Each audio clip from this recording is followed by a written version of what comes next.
Hey guys, it's Wednesday, and not sure if this is gonna be up Wednesday, not through any delays or anything, but because my internet has been awful all day. Actually, I don't need internet to record, but just for uploading, I have no idea when this is gonna be up, and I'm recording it on Wednesday, which means that comic books just came out, so I thought I'd review them for you guys.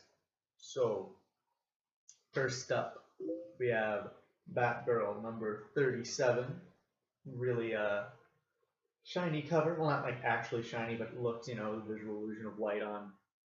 Really yellow color. That's a better description of it. And it's another one shot, as the recent Batgirls have been. All, of course, timed together to a bigger plot, but just very digestible as a one shot. Villain gets introduced and dispatched all within, from front to back cover. So, um, as for the story, as for how I'm liking it, it's growing on me. Um, but the main kind of thing that threw me off this book, um, this issue in particular, was I don't know if they're trying to backtrack at all or what they're trying to do in terms of the tone, because this book is very kind of the single book, like since the reveal of the new Batgirl, everyone's calling her, oh, she's a hipster now, she's moving to Williamsburg, blah blah blah, like all that sort of criticism, and this seems to be pushing back against that by having a character who's like this really pretentious artist, kind of like Banksy meets Andy Warhol meets just a sack of pretension. Um, and so it seems to be kind of pushing against that whole thing, but I don't know if that's like a commentary. Yeah, I don't know how that's supposed to be taken. If it's like, I don't know. Like, it's obviously, you know, I mean, it's obviously a pushback. It's obviously a criticism against you know, kind of pretentiousness, which feels a bit too low to like be worth criticizing anymore. Like, no one's standing up for pretension, so I don't know, but um, yeah, that's the kind of book we get here. And it's still good. I'm still enjoying it, but I'm still just not quite down with the tone. It is improving. I am liking the overall quality of the book more than I did the last two issues. Um, so that's what I have to say about that. Art's still very good. I still really like the new art. I like how it's kind of like, if you look at like the drawings that like fashion designers make of their models, the kind of sketchy sort of the line work that they have, and just the big bright colors. Um, like I really do like it, and this one, this issue is appropriately kind of gawky considering the cover, appropriately garish maybe is a better word. Um, so yeah, that was Batgirl 37. Moving on to Batman Eternal number 36. The reason I want to talk about this is because this seems more like a new act starter than the last issue did. Last issue, of course, had the big car chase. This one continuing pretty directly from that issue. Um, really mainly following kind of how Batman gets out of that jam, with a little help from the rest of the Bat family. So it kind of shows them all coming together. So there's here's Red Robin, here's where the last issue left off. We have, and yeah, Batman escapes. Spoiler alert. Anyway, so we have the conclusion of kind of last issue's big climax or big plot. Then we have also a more full backstory of Jason Bard. Um, Again, not really introducing anything we didn't already know from the last issue, I think it was too. Just expanding and going, oh yeah, okay, so this is definitely what happened, and it kind of, I guess, concludes his story. It's hard to tell. It seems like a conclusion to the story, um, or at least this bit of his part of the story. Especially because at the end of this issue, they introduce another villain who's it's kind of it's a sort of introduction. It's the sort of thing where it's almost obvious who this villain is, considering just the overall structure of Batman Eternal and what's been happening. At the same time, it was almost like too obvious to consider, so it's kind of like a surprise. It's this weird sort of twist that shouldn't be a twist, but because it shouldn't have been a twist, it's a twist sort of twist. I don't know. I still don't want to spoil it. But we see the whole kind of Bat family come together in this issue to really wrap it up, really wrap up the Jason Bard thing. And you notice here Batgirl in her new costume. So apparently in the Batgirl books and Batman Eternal, enough time has passed. She's changed costumes by now. I really like the art of this issue too. I just something about it. Just really like it. It's bright, but you still get a lot of darkness. Like especially with Batman, you get those blacks and those grays. But everything else is kind of like a faded out orange, but it's still just the contrast, I guess, between the black and you still, it's hard to fade out orange completely. It's not quite brown yet. So yeah, this was a kind of a happier issue. Everything's pretty calm by the end of this book. You have everybody in the cave together, kind of being happy. We get a little bit more of a hush, but nothing actually. Like he's still in prison, well, in the prison of the Batcave, so everything's still status quo there. And yeah, this is just kind of everyone coming together, and it's kind of a nice overall tone. People are punished appropriately. Heroes are happy. Everything seems to be working out, except for that one little niggling thing at the end, which is really what have we done? Who's really behind it all? And they might have revealed it. I don't know if he's going to be the ultimate architect behind it all, but it would make sense if he were, considering who he is and everything that's been happening. So, moving on, because I didn't want to actually do this quickly, which I haven't been doing, but moving on to Sex Criminals, number 9. Still my favorite book coming out every month. It's still just it's amazing. It is better than everything else just in comics right now. And every issue is better than the last. I don't know what more to say about each issue, because every issue I say the same thing and it's never different. Like it's never not the best thing of the month. So this issue, I guess we get more into this issue in general, gets into the backstory of Jasmine St. Cocaine, which is really, that's a fun name to say on camera, Jasmine St. Cocaine. And I'm trying to find an appropriate spread to show you. There's a lot of nudity, and I don't know about YouTube's policy exactly. But it's basically the backstory of Jasmine St. Cocaine, who is John's favorite porn star. We learned that in issue 2, I think, of Sex Criminals, and it reveals that she can also visit the quiet or cum world, depending on what you I can't show any of the pages with her in it, except for the very end, which is kind of a spoiler, because there's, I guess, the first page. We're not really doing anything, showing any explicit drawings, which is, I don't know. It's a weird concept. Is it nudity if it's just a drawing of nudity? I don't want to take those chances on YouTube either way. Yeah, I guess it makes sense considering her various occupations through this book, but yeah, so giving her, and I wish I could show you these pages because they're hilarious. Really. Anywho, I wish I could show you more of this book. It's really good. That they're digging into more of the world, they're building up. So there are all these other people who can visit, who can visit the quiet, and John and Susie are out to find them now. letters column still amazing. And there's one very special thing in the letters column I want to actually point out. So there's this letter here um, by Gabriella, and it's backwards, but it's this letter over here.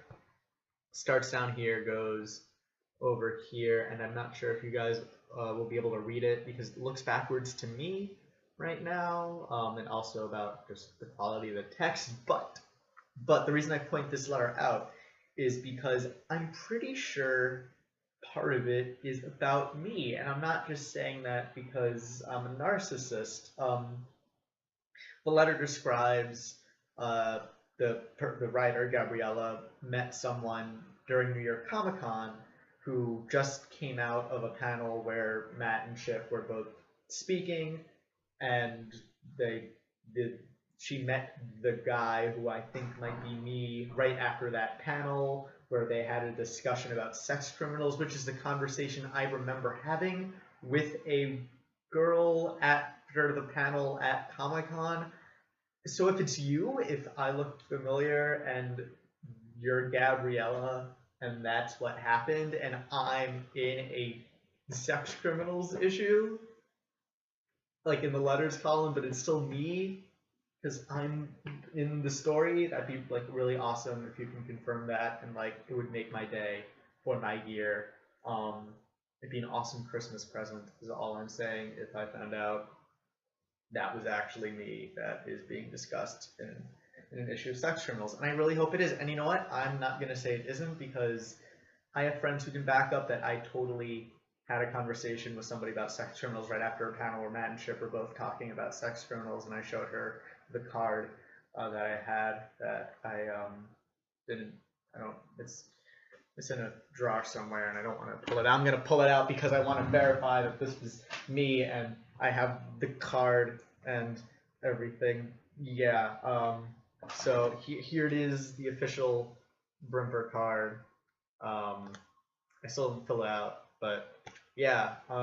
So I'm pretty sure that's me. It's probably me, is what I'm saying. I'm in an issue of sex criminals, in a roundabout way. But I made it, guys. I made it. I really wish I ended on that because now I have more books to review that I'm not going to be excited about because I'm not in them. But there's still exciting books that I want to talk about, especially this next one, Bitch Planet, issue number 1 by Kelly Sue DeConnick, or DeKooning, I don't know. I'm showing you the front cover right now. Also very interesting, the back cover. It's, as you can see, kind of a reference to those really old comic books where they used to buy things, and that's actually a mailing address to a P.O. box you can send money to, I guess, or other things if you want. I mean, I know she lives in Portland, Oregon. Their newsletter is by the Milk-Fed Criminal Masterminds. I'm guessing this is a real shipping address and you can actually ship stuff to them if you were so inclined. But anyway, Bitch Planet. I really enjoyed it. There's a lot in this first issue to take in, and it's such a kind of a good, well, not kind of, it's such a good premise. Again, a lot of nudity in the book, I'm afraid to show on YouTube because of their rules. But here's the title page, I can show that.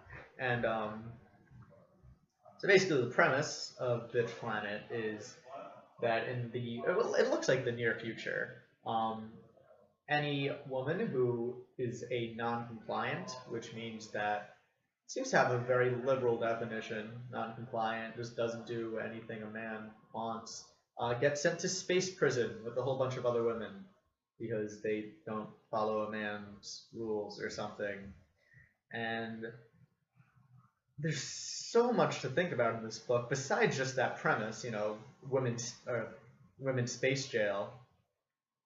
You have a few scenes on Earth setting up kind of what it's like on Earth, where it's totally male-dominated, and just kind of how much of a jerk, how big jerks men are, which reading just, you know, anecdotal things by women on the internet and hearing from, you know, some of my lady friends talk about how men treat them, I can totally see like this actually happens, and it makes me feel terrible. That this isn't like dystopian sci-fi. This is real life for uh, probably a majority of women. So yeah, no, it's that sort of thing. Um, so if you consider yourself not a feminist and are wrong, just adding that, you're not a feminist, you're wrong about that. So if you're one of those people, don't read it because it's just gonna upset you, and you're gonna send nasty, angry, threatening mail to people, and that's not nice. Don't do that. But if you are open to kind of the idea that men and women should be treated equally, because they're both, people, then this is a very just kind of heavy book.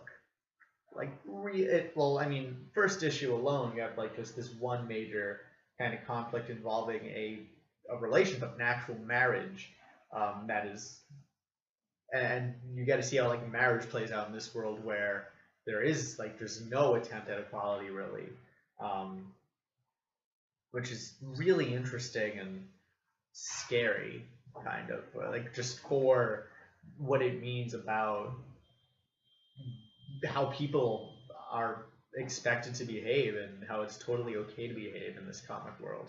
Um, really neat stuff, really affecting.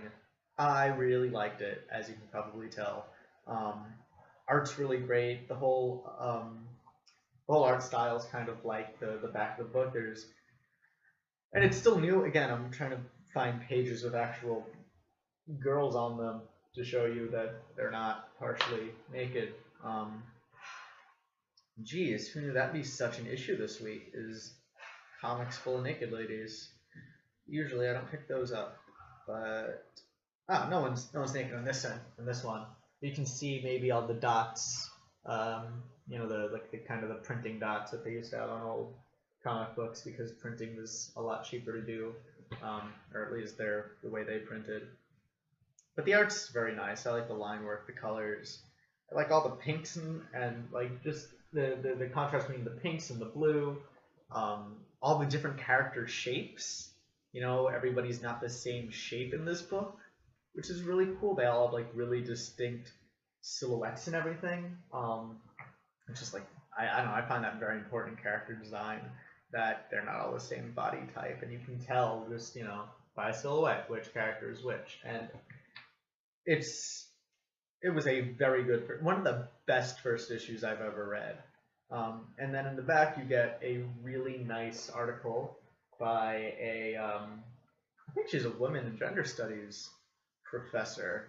Yeah, she's a gender studies professor about misogyny and the patriarchy, which is a very good just prose read, um, for 350 in the back of a comic book. So I really enjoyed it. Um, and if you think that you wouldn't vomit because women are demanding equal treatment, then yeah, pick it up because it's really, really good. If you are one of those people, if you are a men's right activist or red pill or whatever the fuck you want to be called, maybe you should pick this up and actually talk to women and try and get their perspective on how the world works, because I understand maybe you are just ignorant. Like, I get feeling lonely and like women are, kind of bitchy. I get feeling that way. But there's a difference between just I'm a lonely dude and women have been mean to me, and there's a systematic and deeply culturally ingrained prejudice of femininity and women. And yeah, no, there's just read some things, not just this book, which is great, but like other things. If you're near a college or in a college, try to audit or go to women in gender studies, just a 101 class. It's important. I think. So do that. Wow, now to go back and talk about superheroes feels a little light, but that's what I'm going to do because I still have a few books left over. And I'm going to talk about all three of them. Well, I'm going to talk about the first one is Spider-Man Annual #1. Reason I'm talking about this one first is because it's removed from the next two Spider-Man books I'm going to, and those I'm going to review together because they're heavily related. I think you can probably tell why. But this annual one-shot, bigger book, few stories, one really long main story, and then we have a couple kind of smaller stories at the end. But the long story, which takes up a big chunk of the book, this much of the book compared to this tiny amount that's not that one story. It's really good. It's really one-shot-y, where it doesn't really feel weighty. But compared to the Spider-Verse stuff, it's nice to have a kind of respite and a lighter Spider-Man story, which this is. In a sentence, in a few words, this is a story about Spider-Man trying to return a cell phone. And that's basically it. And of course, it gets a lot more complicated because he's getting stopped by things exploding and crimes and a whole bunch of other stuff gets in his way while he's trying to return the cell phone to strangers. He doesn't know who to return it to or where they could be. He gets a call, something happens, he has to hang up, he's waiting, he's going off of the city looking for whoever phone this might be. And so it's a neat little story about Spider-Man, there's no trouble too small that he won't be on the case if he feels, it might hurt someone. Because great power, great responsibility, even if that responsibility might seem petty or unimportant. They're not, because if he can solve them, he can solve them. Then the following few stories, a lot shorter. You have a heist story with Z-list villains getting stopped by Spider-Man, with a neat little punchline at the end. And there's one more, it's just a spread, but it's cute, and I want to show it to you. It is an Aunt May story, and for some reason Aunt May looks like Foster from Foster's Home for Imaginary Friends, a lot like her, the same colors and everything, which isn't bad because that's a pretty good art style if you're gonna copy an art style, or it might be the same artist. I don't know. I don't think so. I don't think it's the same artist, but it looks like Foster's Home for Imaginary Friends. I'm not just making that up, right? Yeah, no, of course not. I don't make things up. But yeah, just a cute little spread like that. I enjoyed it. So for an annual, pretty good. I prefer I like these lighthearted stories. I don't need everything to be life or death.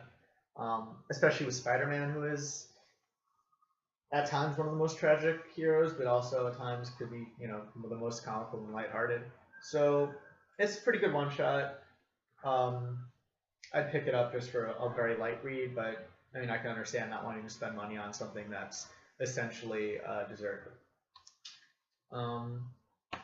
Although dessert is often the best part of the meal, so why not spend a little bit of money on it. Next two books we have are both Spider-Verse. We have Amazing Spider-Man #11. Yes, Amazing Spider-Man #11 and Spider-Verse Team Up #2. And this one comes before this one, but I read this one first, which was very confusing reading it. Well, not very confusing, it's just I should have read this one. Anywho, moving on. So, this one, darker Spider-Verse stuff. This one, a lot lighter Spider-Verse stuff. And I'm going to go into each one briefly. This one continues, of course, the main Spider-Verse plot of all the spiders gathering together in order to fight back the Collectors, I think they're called. I really have to start learning names, guys, because it's just getting embarrassing at this point. Pretty sure it's the Collectors. If I'm wrong, correct me. It's not the Correctors. That's not their name. But yeah, so it's basically following that story. begins with um, Peter Parker and Otto Octavius, the Spear Spider-Man, getting into a fight over who should be the leader of the team. And then kind of all hell breaks loose when the Collectors decide, screw it, we're just going to invade their home. We're going to invade their base, which happens, and it, needless to say, turns out pretty poorly for everyone. But yeah, so I guess in a way they lost the fight, but not the war, or lost the battle, but not the war, sort of dealio. Really kind of just heartbreaking thing at the end. It's one of those like things that just makes you go, oh, that happened. That's something that happened. That's like a big thing that happened. Yeah, one of the status quo sort of points of Amazing Spider-Man of Spider-Verse gets flipped this issue, and I'm not going to spoil what because it's done like very well in a way that really hits you. So that happened, and the story is getting a lot more desperate. You're definitely seeing the approaching the climax. All the spiders by the end of this are scrambled pretty much, and they've lost a lot more than they gained or had at the beginning of this issue.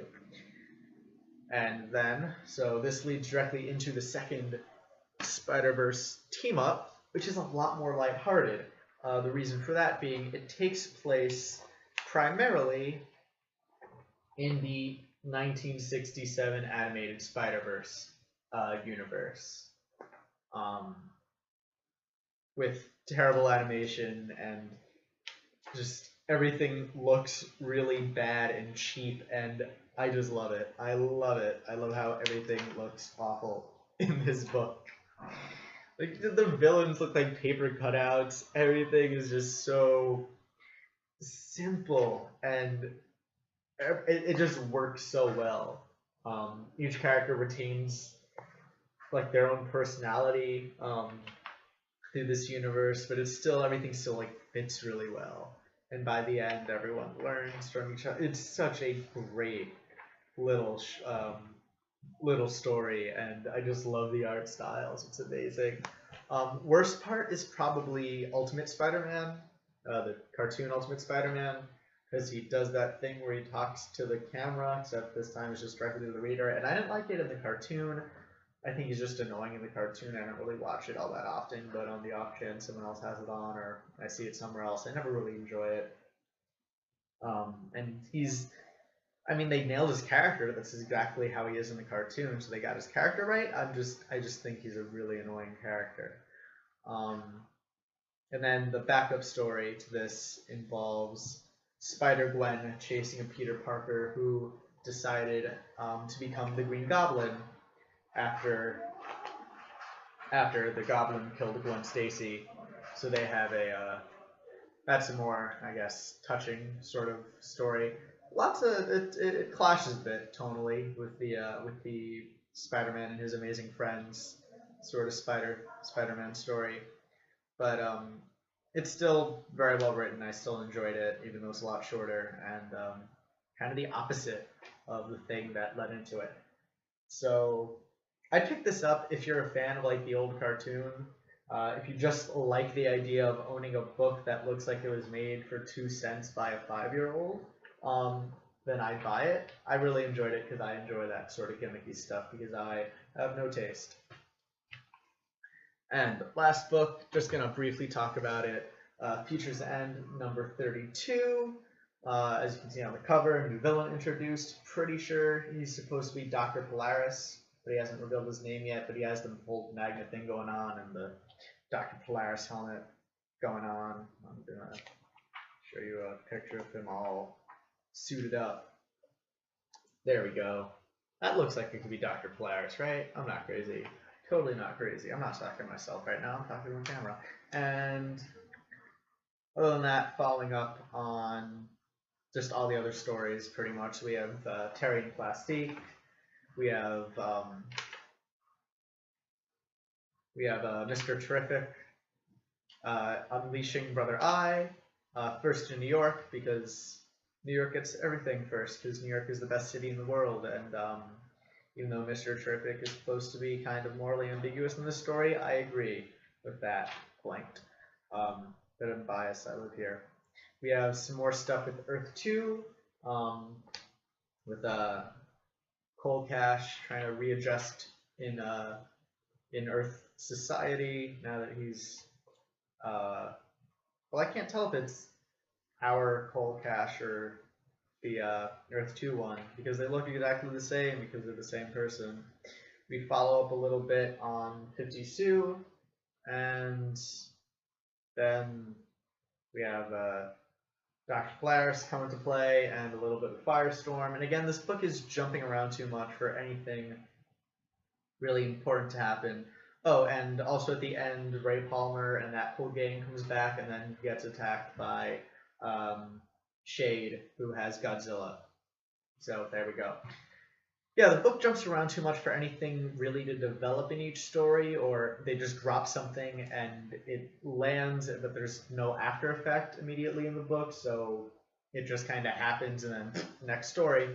And things are getting interesting. They're playing up to the whole Big Brother thing or Brother Eye thing, but it's going at a pace where it's so stopgap. It's, oh, something happened, stop. Here's another thing that happened, stop. Here's a third thing that happened, stop. And it's just kind of annoying to read through, even though they're doing some stuff that could be interesting if it were told in a way where you can see one thing directly lead to another, directly blah, blah, blah, blah, and so on and so forth. And so that is all the books I picked up that came out this week. I also picked up a trade of Satellite Sam, because I read the first issue. I wasn't particularly thrilled with it, but I thought I'd pick it up in trade, give it another shot. And I haven't read it yet, but that's it. That's it for this week's comics. Thank you for watching. I hope you enjoyed. If you have any thoughts whatsoever, feel free to leave a comment or PM, private message me. If you like the video, please like it. It helps me out. If you want to keep on watching them when they come out, please subscribe. And yeah, thank you again for watching, and I hope you'll join me next week.